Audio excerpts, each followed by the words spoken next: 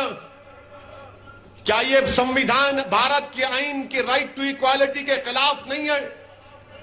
کیا مسلمانوں کو ٹیکس ریبیٹ انکم ٹیکس میں نہیں ملتا؟ اور آپ کو معلوم میرے عزیز دوستوں اور بزرگوں 2015 اور 16 میں 3064 کروڑ روپے کا انکم ٹیکس کم کیا گیا تھا ہندو انڈیوائیڈڈ فیملی ایکٹ کے نام پر. مجھے کیوں محروم کر دیا گیا اس سے بتاؤ؟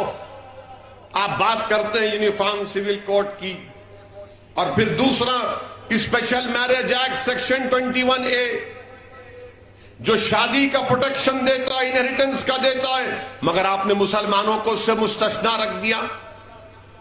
کیوں؟ اس کا جواب دیجئے. اور پھر میرے عزیز دوستوں اور بزرگوں یہ بولیں گے کہ نہیں مہیلاؤں کو حق ملنا ہے.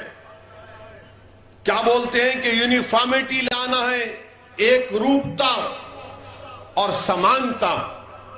تو پھر بتاؤ بھارت میں 84% جو چائلڈ میرجز ہوئی ہیں وہ کیا مسلمانوں کی تھی؟ کس کی تھی بتاؤ آپ؟ بی جے پی نہیں بتائے گی آپ کو. بی جے پی یہ بھی نہیں بتائے گی آپ کو کہ 2000 سے 2019 تک 90 لاکھ بچیاں فیمیل انفینٹیسائیڈ میں ماری گئیں. 90 لاکھ. کتنے مسلمان تھے بتاؤ اس میں بھاجپا والوں؟ تم یونیفارمٹی ایکوالٹی کی بات کرتے ہو، میں تم سے پوچھ رہا ہوں 2000 سے 2019 90 لاکھ بچیاں فیمیل انفینٹیسائیڈ میں ماری گئی ہیں. مسنگ کہتے ہیں ان کو، مسنگ ہے. کتنے مسلمانوں کی تھی بتاؤ دیش کے پردھان منتری آپ؟ بتاؤ امت شاہ کتنے مسلمان بچیاں تھیں اس میں بتاؤ؟ مجھ پر تو الزام لگتا ہے نا کہ میں بھڑکاؤ بھاشن دیتا ہوں. میں اعداد و شمار فیکٹس بتا رہا ہوں. بھاجپا والوں کل تک جواب دے دو. میں کل بھی احمد آباد میں ہوں اور زندگی باقی رہی تو آتا رہوں گا گجرات کو. اب آپ بتائیے نیشنل فیملی ہیلتھ سروے یہ بات کرتے ہیں کہ ایک روپتا اور سمانتا کی بات بھاجپا کرتی ہے. تو بتاؤ ایک روپتا اور سمانتا کے نام پر نیشنل فیملی ہیلتھ سروے نے کیا کہا کہ ایک مرد شادی شدہ رہتے ہوئے اپنی شادی سے باہر کتنی خواتین سے جمع کیا، جس کو انگریزی میں کہتے ہیں انٹر کورس. تو معلوم ہوا کہ 2.2 مین نمبر ہے ہمارے ہندو بھائیوں کا، سکھ اور کرسچین کا 1.9 ہے، بدھسٹ اور مسلمانوں کا 1.7 آن این ایوریج، سب سے کم جین بھائیوں کا. اچھا کس نے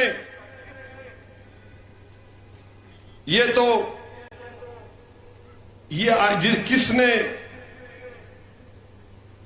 اپنا ایک پارٹنر چوز کیا، سیکشل پارٹنر؟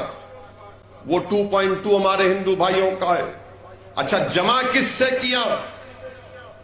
تو معلوم ہوا کہ 7.8 ہمارے بدھسٹ بھائی، ہندو بھائی 4%، کرسچین 3.8، مسلمان 2.6. بی جے پی مسلمانوں کو بدنام کرتی ہے کہ دبا کے 2 شادیاں 3 شادیاں کرتے ہیں. بی جے پی والے یہ نہیں جانتے کہ ہم ایک میں پریشان رہتے ہیں گھر میں، اسی لیے سب آ کر بیٹھے ہیں یہاں پر.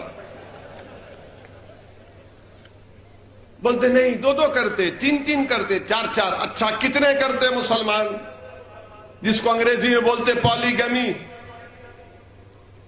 1.9 مسلمان پالیگمی میں، ہمارے ہندو بھائی میں 1.2. کتنا فرق ہے؟ زیادہ نہیں ہے، مگر ایک فرق ضرور ہے. اگر کوئی مسلمان کی دوسری بیوی ہے تو وہ بیوی ہے، بیوی ہے نا، اور اس کو مینٹیننس ملتا ہے اگر وہ ناراض ہوتی ہے تو. اس پر نہیں بولیں گے. اب جس کے گھر میں بیوی ہے اسی کو معلوم کیا ہوتا ہے، جس کے پاس نہیں ہے اس کو کیا معلوم۔ تو یہ یونیفارم سول کوڈ کے بارے میں ہمارے گھر میں ہے، اس لیے مائیں بھاگ بھاگ کے گجرات کو۔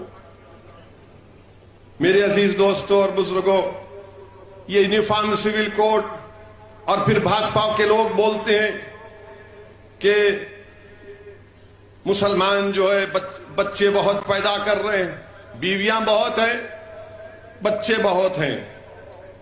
اب یہ مودی سرکار کا ریکارڈ آپ کے سامنے رکھ رہا ہوں۔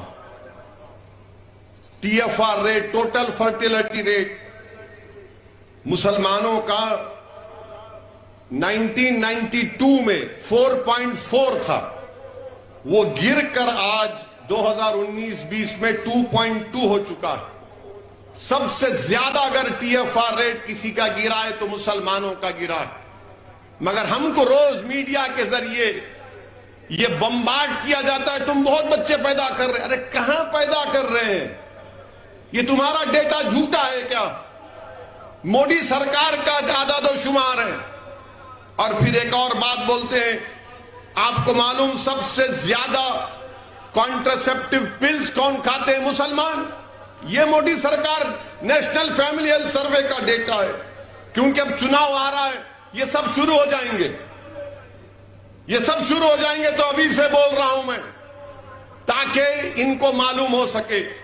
اور پھر گجرات میں کتنا ٹی ایف آر ریٹ مسلمانوں کا 2.1، ہمارے ہندو بھائیوں کا 1.8۔ اب آپ بتائیے، ایسا دکھاتے ہیں ٹی وی میڈیا پر مودی کے اشارے پر کہ پوری آبادی کے ذمہ دار ہم ہی ہیں، یعنی پوری آبادی جو دیش کی 130 کروڑ جنتا ہے وہ ہماری وجہ سے ہے۔ مانے ٹی ایف آر پھر کیا ہے بتائیے؟ گجرات کا بتا رہا ہوں۔ اور پھر آپ کو معلوم کہ 1000 مرد پر گجرات میں کتنی بچیاں ہیں؟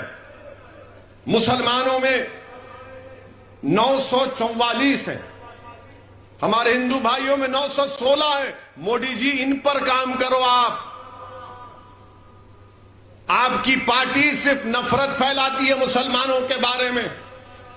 یہ تمام اعداد و شمار اس لیے پیش کر رہا ہوں کیونکہ آج جب میں صبح میں آیا تو دیکھا، میں میڈیا والے ہم سے سوال بھی کیے، تو میں اس لیے کہا کہ آپ کے درمیان میں کھڑے ہو کر میں اور کھل کر آپ کو بتا سکوں کہ کیا معاملہ ہے۔ میرے عزیز دوستوں اور بزرگوں، دوسری اہم بات میں آپ سے عرض کرنا چاہ رہا ہوں کہ آپ کو اپنی ایک سیاسی آواز بہت ضروری ہے۔ اگر آج آپ اپنی سیاسی آواز کو نہیں پہنچائیں گے تو پھر یاد رکھیے ہم کو اسی طرح سے ہم سے ناانصافی ہوتی رہے گی۔ آپ جانتے ہیں کہ آپ نے پچھلے چناؤ میں یہاں سے آپ نے ایک انڈیپینڈنٹ آزاد امیدوار کو، جناب جگنیش صاحب کو آپ نے کامیاب کیا تھا۔ آپ نے کانگریس کو کامیاب نہیں کیا تھا، آپ نے ایک انڈیپینڈنٹ آواز کو، ایک نمائندے کو کامیاب کیا تھا۔ اگر کانگریس کو ووٹ دینا تھا تو پھر جناب جگنیش کامیاب نہیں ہوتے تھے، مگر آپ سے ووٹ حاصل کیا۔ آپ نے اپنا ہر چیز محنت کی، قربانیاں دی، اپنے جیب سے پیسہ لگایا، اور اس کے بعد کامیابی کے بعد وہ وڈگام کی جنتا کو دھوکہ دے کر، ان کے دلوں کو توڑ کر وہ کانگریس پارٹی کے ساتھ چلے گئے۔ میری آپ سے گزارش ہے کہ آپ اس بار مجلس کے امیدوار کو کامیاب کریے، اور مجلس کا امیدوار کون ہوگا جناب صابر بھائی صاحب اس کا طے کریں گے، مگر مجھے یقین ہے کہ یہاں کے ذمہ داروں سے مشورہ بھی کریں گے۔ آج شام میں علماءوں سے ہماری میٹنگ ہوئی تھی، معزز علماء کرام سے، ان کے سامنے بھی میں نے یہ گزارش کی کہ آپ بتائیے، آپ اپنی رائے دیجئے، اور مجھے یقین ہے کہ جناب صابر بھائی آپ تمام لوگوں سے مشورہ کریں گے۔ آپ نے جس کو کامیاب کیا، انہوں نے اس ویدھان سبھا کے لیے، اس اسمبلی حلقے کے لیے کیا ڈیولپمنٹ کا کام کیا۔ یہاں پر ہیلتھ سینٹر برابر نہیں ہے،